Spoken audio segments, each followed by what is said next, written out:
Assalamualaikum warahmatullahi wabarakatuh. Perkenalkan, nama saya Nadia dari program studi di 3 Fisioterapi Politeknik Unggulan Kalimantan dengan NEM EFT 10190131.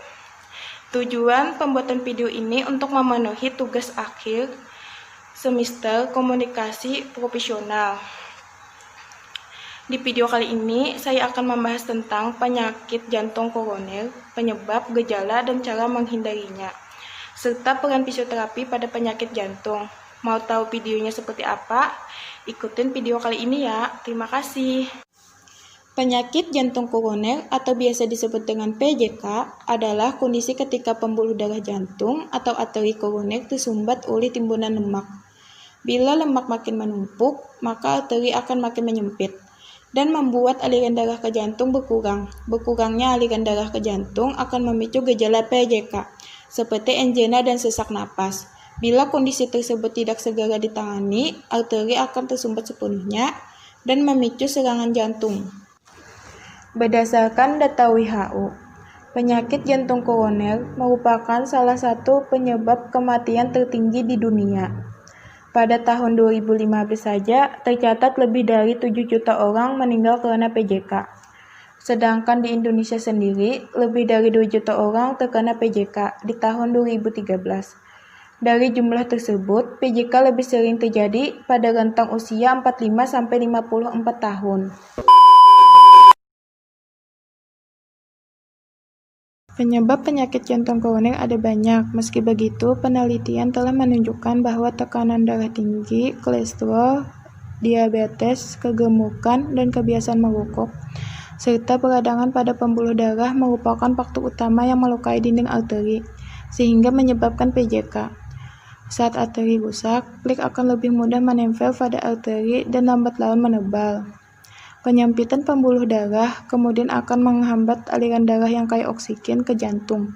Jika plak ini pecah, trombosit akan menempel pada luka di arteri dan membentuk gumpalan darah yang memblokir arteri. Hal ini dapat menyebabkan angina semakin parah.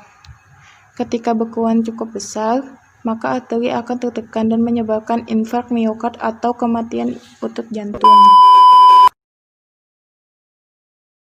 Pertama, nyeri di bagian dada. Kedua, nyeri di bagian bahu. Ketiga, nyeri di bagian leher.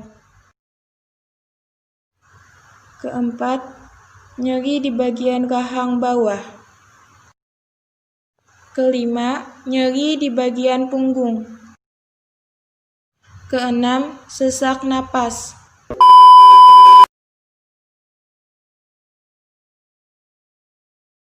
Yang pertama, menerapkan pola hidup sehat. Sebaiknya hindari jenis makanan yang mengandung kolesterol dan lemak tinggi. Dan sebaiknya pilihlah susu, keju, ataupun mentega yang rendah lemak. Dan hindari makanan yang diolah dengan cara digoreng. Jika harus mengolah makanan dengan cara menggoreng, sebaiknya gunakan minyak zaitun, karena minyak zaitun memiliki kandungan lemak yang rendah. Dan minyak zaitun bisa menjadi pilihan Anda pada menu makanan harian Anda, serta hindari makanan-makanan yang mengandung gula yang tinggi.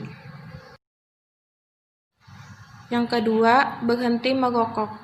Siapapun tahu bahwa merokok berdampak negatif untuk kesehatan jantung. Karena itu, hentikan kebiasaan merokok segera agar jantung tetap sehat.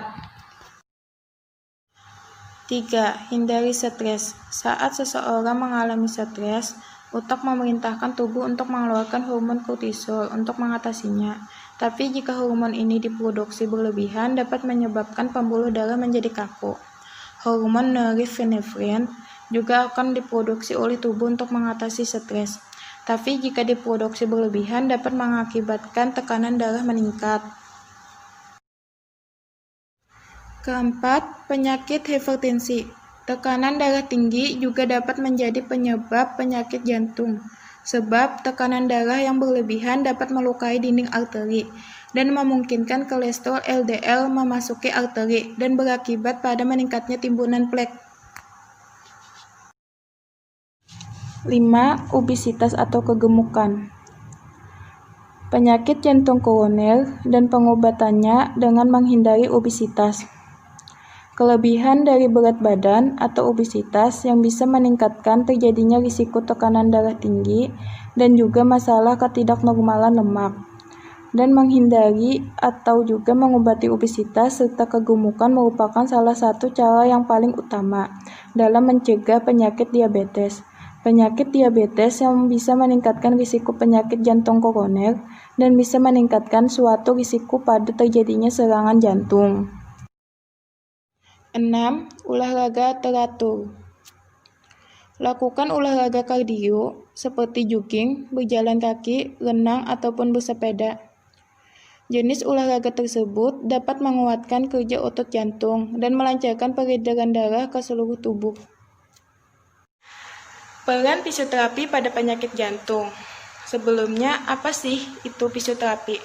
Fisioterapi adalah bentuk pelayanan kesehatan yang ditunjukkan kepada individu dan atau kelompok untuk mengembangkan, memelihara, dan memulihkan gerak dan fungsi tubuh sepanjang rentang kehidupan dengan menggunakan penanganan secara manual, peningkatan gerak, peralatan, fisik, elektroterapeutis, mekanis, pelatihan gerak, dan komunikasi.